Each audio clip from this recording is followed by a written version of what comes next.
whiff of it this year, when the Tea Party managed to hold the whole world hostage by getting the Republican Party to block the raising of the debt ceiling, and you saw the economic uncertainty it created.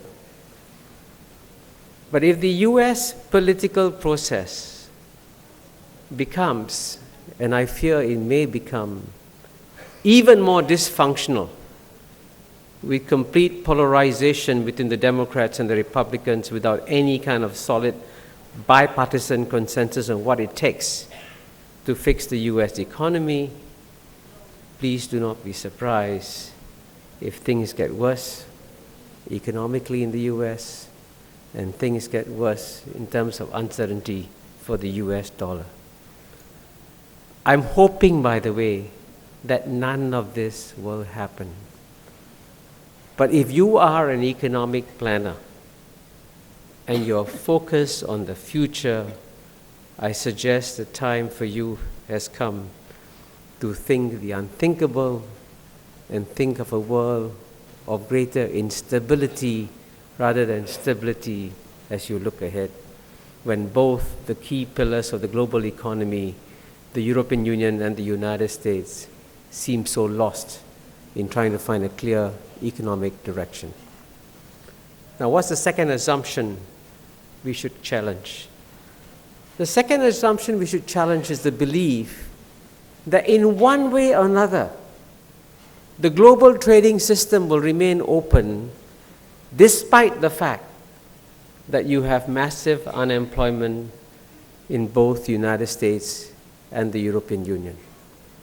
Now, so far, fortunately, we should be very grateful for this, there has been no protectionism at all. But the danger is real. And if you want an understanding of how the world can change, just look at how Canada has behaved in the last 2 days on the Kyoto Protocol. And the reason why that's a leading indicator is because Canada up to now has traditionally been one of the most generous countries in the Western world. Whenever you wanted a good country in the West, it was always Canada. How did this good country become the most selfish country in the West? By worrying more about its shale exports than about the impact on the rest of the world. So if such a selfish gesture can come from Canada at this point in time, I suggest to you that the democratic uncertainties in many Western countries could pull them towards protectionist directions and therefore start planning. But here the good news, by the way, is that the growth in Asia is likely to continue. And let me just give you one statistic. The number of people living in the middle class in Asia is going to grow from 500 million today to 1.75 billion by 2020. That's the largest increase ever in human history of the middle class, and it's happening here in Asia. And therefore, the obvious solution is for the Asian countries to work more closely together. The obvious solution is for China and India to work together to promote global economic growth. And that's a response to the second unthinkable. And what's the third assumption I would challenge? And here I realize I'm treading into very sensitive ground.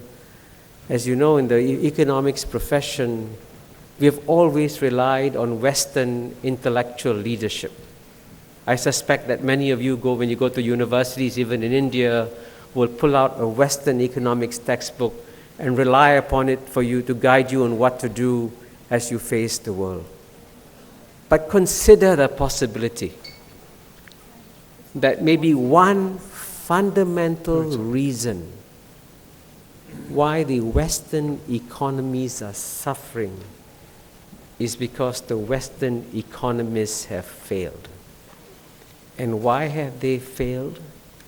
They have failed because at a time when the world is becoming more complex and interdependent, when you go to think about politics and economics, the economics profession has been trying harder and harder to become like mathematicians. Every economics article must have 100 equations before it's considered credibly economic, and they've completely detached themselves from the real world. So it is possible, if you want to think the unthinkable, we may have to ask ourselves, when do you create a new kind of Asian economic leadership to replace Western economic leadership? And I suggest the best way to do this is to have more Delhi economics conclaves. Thank you very much.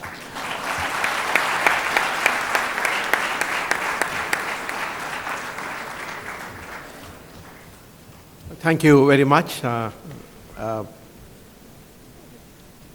Professor Mabani.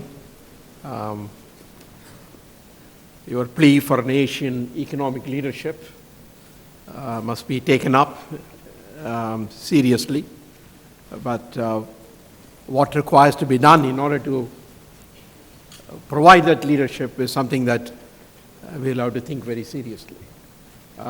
May I now request Professor Nirvikar Singh to make his presentation. As you all know, he is currently teaching at the University of California, Santa Cruz.